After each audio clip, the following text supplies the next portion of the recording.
Hello students, आज हम लोग स्टडी करेंगे meaning and types of royalty और जर्नल एंट्री भी।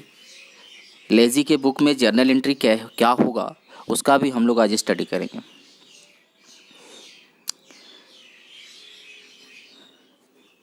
मीनिंग ऑफ रॉयल्टी, रॉयल्टी होता क्या है? Royalty is a periodical payment for right to use the property of another person for gain. दूसरे व्यक्ति का एसेट्स की राइट्स को अपने पास लेने के लिए जो आप पे करते हो उसको हम लोग रॉयल्टी कहते हैं। एसेट्स को आप यूज करने के लिए लेते हैं ना, एसेट्स को यूज करने के लिए हम जब लेते हैं एसेट्स यूज करते हैं और उस एसेट्स से हम गेन करते हैं और उसके एवज में जो उसको रेंट के रूप में देते हैं उसे रॉयल्टी कहते हैं। This is paid for intellectual property such as copyright और a patent. A royalty may also be paid to a landowner who has granted mineral right to someone else on sales of minerals extract from the land। कोई व्यक्ति अपना जमीन किसी व्यक्ति को देता है मिनरल्स निकाल कर बेचने के लिए और वो व्यक्ति उस लैंड के एवज में उसे जो पैसा देता है उसे ही रॉयल्टी कहते हैं। या कोई देखोगे होता क्या है कि मान लो कि कोई राइटर है बुक का, वो बुक राइट करता है, बुक राइट कर रहा है तो बुक राइट करने के बाद वो पब्लिशर को देता है। अब पब्लिशर उस बुक को प्रिंट करते हैं, पब्लिशर्स उस बुक को प्रिंट करते हैं। तो पब्लिशर के लिए बुक राइटर बुक लिखता है तो उतनी मेहनत करेगा तो उसके लिए क्या मिलेगा उसको, तो उसके लिए वो रॉयल्टी लेता है। पब्लिशर से बुक राइटर रॉयल्टी लेता है। क्लियर? इसी तरह से पेटेंट होल्डर भी पेटेंट के लिए, पेटेंट किसी को देते हैं यूज करने के लिए, फार्मूला किसी को देते हैं यूज करने के लिए, तो उसके एवज में जो लेते हैं उनसे पैसा उसे रॉयल्टी कहते हैं। तो ये आपका रॉयल्टी का मीनिंग हो गया। अब देखेंगे टाइप्स ऑफ रॉयल्टी। जनरली हम लोग टाइप्स देखेंगे। सबसे पहला है माइनिंग रॉयल्टी, जो खासकर कोल इंडिया तुमको देखने को मिलेगा। माइनिंग रॉयल्टी, माइनिंग करते हैं उससे कोल, लैंड से कोल निकाल के बेचते हैं और उस लैंड को जो लैंड ओनर को जो देते हैं उसके एवज में आपका कोल जो प्रोडक्शन होता है उसके बेस पे उसी को हम लोग बोलते हैं रॉयल्टी। यहाँ पर कॉपीराइट रॉयल्टी, पेटेंट रॉयल्टी, ये 3 तरह का रॉयल्टी देखने को मिला। आगे बढ़ते हैं। अब हम लोग देखेंगे journal entry in the books of lazy. Lazy के बुक में जर्नल एंट्री क्या होगी।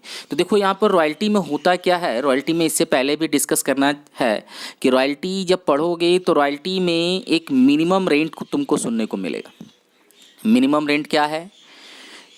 तो लैंडलॉर्ड, मान के चलो लैंडलॉर्ड अपने लैंड को लेजी को देता है कोल माइन करने के लिए। लेजी बोलता है कि प्रति टन कोल माइनिंग का 10 रुपये करके हम आपको रॉयल्टी पे करेंगे। पूरे साल में मान के चलो वो 10,000 ही कोल, या ऐसा भी होता है कि स्टार्टिंग किया और कोल पहले साल दूसरे साल ऐसा हुआ कि कोल निकला ही नहीं, मिट्टी काट के निकालने में ही समय बीत गया। उस पीरियड में लैंडलॉर्ड को कुछ भी नहीं मिलेगा? नहीं। जब एग्रीमेंट होती है लैंडलॉर्ड और लेजी के बीच में, जो एग्रीमेंट होती है उस एग्रीमेंट में ही ये डिसाइड होता है कि एक मिनिमम रेंट अगर रॉयल्टी नहीं जनरेट होगा या कम जनरेट होगा उस पीरियड में लेजी लैंडलॉर्ड को एक मिनिमम रेंट पे करेंगे। फॉर एग्जाम्पल मान के चलो कि आपको कम से कम 10,000 रुपया देना होगा। लेजी लैंडलॉर्ड को हर एक साल कम से कम 10,000 रुपया देगा। अब किसी साल प्रोडक्शन नहीं हुआ तो 10,000 तो देना ही पड़ेगा। अब वो होता क्या है कि लेजी 10,000 दे दिया, उस साल कोई प्रोडक्शन नहीं हुआ, तो एक्चुअल में तो लेजी को भी लॉस हुआ, लेकिन लैंडलॉर्ड को भी लॉस हुआ है, लेकिन लैंडलॉर्ड कम से कम मिनिमम रेंट लिया है। तो उस पीरियड में होता क्या है, लैंडलॉर्ड लेजी से मिनिमम रेंट ले लिया तो लेजी के साथ भी एक सपोर्टिंग होता है कि लेजी भी एग्रीमेंट में होता है 2 साल 3 साल 4 साल शॉर्ट वर्किंग को रिकूप करने का, कि जैसे लेजी ने पैसा नहीं हुआ रॉयल्टी का, फिर भी मिनिमम रेंट के नाम पे लैंडलॉर्ड को पैसा चुकाया है, तो उसको हम लोग शॉर्ट वर्किंग कहते हैं। लेजी अब क्या करेगा, उस पैसे को अपने यहाँ शॉर्ट करके रखेगा, एक फंड बना के दिखाएगा कि इसको हम फ्यूचर में अगर एक्सेस अमाउंट प्रोडक्शन से आता है तो रॉयल्टी के नाम पे, तो उसको हम मेकअप करेंगे, रिकूप करेंगे, शॉर्ट वर्किंग को एडजस्ट करेंगे, तो वो शॉर्ट वर्किंग कहलाता है। तो यहाँ जब रॉयल्टी पढ़ते तो हम लोग को 3 ऑप्शन सुनने को मिलता है, रॉयल्टी है, मिनिमम रेंट है, शॉर्ट वर्किंग है, एंड शॉर्ट वर्किंग रिकूप्ड भी होता है। उसी के बेस पे अब देखो यहाँ पर जर्नल एंट्री है। सबसे पहला है, 3 केस मिलेगा यहाँ पर, जब रॉयल्टी मिनिमम रेंट से ज़्यादा हो, रॉयल्टी मिनिमम रेंट से कम हो, रॉयल्टी मिनिमम रेंट के बराबर हो।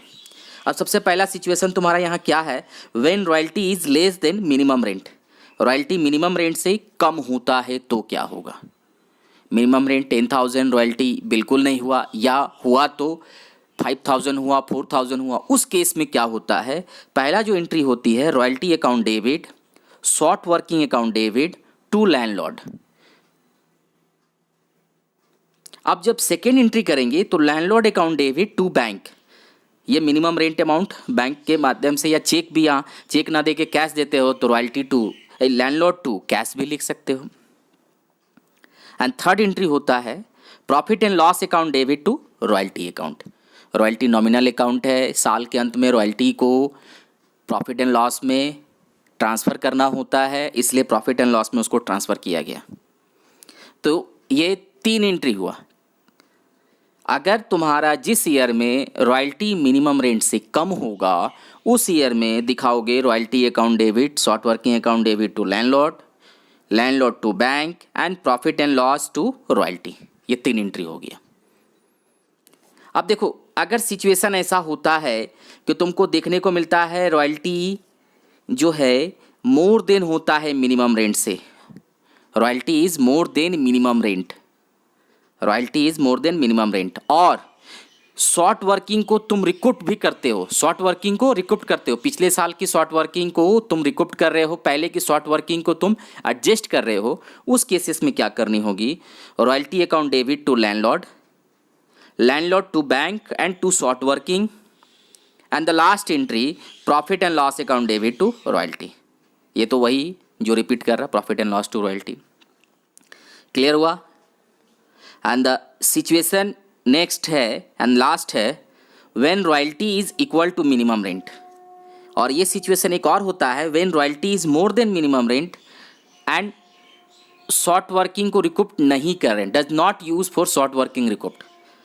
हो सकता है ये कन्फ्यूज़न लगे कि सर क्या बोल रहे हैं, रॉयल्टी मिनिमम रेंट से ज़्यादा भी हुआ, शॉर्ट वर्किंग से रिकूप नहीं हुआ, क्या बोलना। तो शॉर्ट वर्किंग से रिकूप नहीं होगा तो जितना रॉयल्टी है वो सारा का सारा लैंडलॉर्ड को पेमेंट हो जाएगा, इसीलिए इसी टाइप का एंट्री होता है। तो अगर कन्फ्यूज़न हो तो उस पॉइंट को छोड़ दो, फिलहाल इतना ही समझो, when royalty is equal to minimum rent, royalty minimum rent से इक्वल हो तो क्या होगा। तो एंट्री होगा royalty account debit to landlord, landlord to bank, PL to royalty, यानी कहीं भी कोई कन्फ्यूज़न नहीं।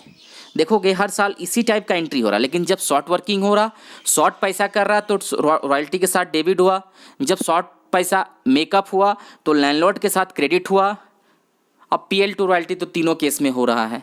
तो ये 3 केस तुमको मिलता है, 3 केस के अकॉर्डिंग ये 3 एंट्री होती है, ये 3 सिचुएशन के अकॉर्डिंग लेजी के बुक में ये 3 एंट्री होगा। एक नोट के बेस पे एक एंट्री है, जब शॉर्ट वर्किंग के अमाउंट रखे थे कि इसको हम बाद में रिकूप्ड करेंगे, और रिकूप्ड ऑप्शन ख़त्म हो गया, रिकूप्ड की जो मैक्सिमम चांसेस थी वो ख़त्म हो गई, तो उस पैसे को क्या करोगे, तो पीएल में ट्रांसफ़र करेंगे। When short working can not be recouped, लिखो, देखो यहाँ लिखा भी हुआ है, शॉर्ट वर्किंग रिकूप्ड नहीं हो रहा तो फ्यूचर ट्रांजेक्शन उसको ट्रांसफ़र करना होगा कहाँ पर, प्रॉफिट एंड लॉस अकाउंट में, इसीलिए एक एंट्री हुआ profit and loss account debit to short working. तो हमको लगता है कि अब प्रॉब्लम नहीं होना चाहिए, लेजी के बुक में एंट्री करना प्रॉब्लम अब नहीं होना चाहिए। 3 सिचुएशन है, रॉयल्टी मिनिमम रेंट से कम हो तो क्या होगा, मिनिमम रेंट से ज़्यादा हो और रिकूप्ड हो रहा तो क्या होगा, और and the last royalty minimum rent के बराबर हो तो क्या होगा। इसके बाद अब वीडियो बना देंगे हम जिसमें लैंडलॉर्ड के बुक में जो एंट्री होगा जस्ट इसका रिवर्स एंट्री होगा, उसको भी एक वीडियो बना देंगे जिससे कि सपोर्ट हो। उसके बाद कुछ क्वेश्चंस वगैरह इस पर डिस्कस कर देंगे जिससे कि काफ़ी हेल्पफुल होगा। हमको लगता है काफ़ी है इतना, रॉयल्टी एंड रॉयल्टी के types and journal entry lazy के बुक में समझने के लिए। Okay, thank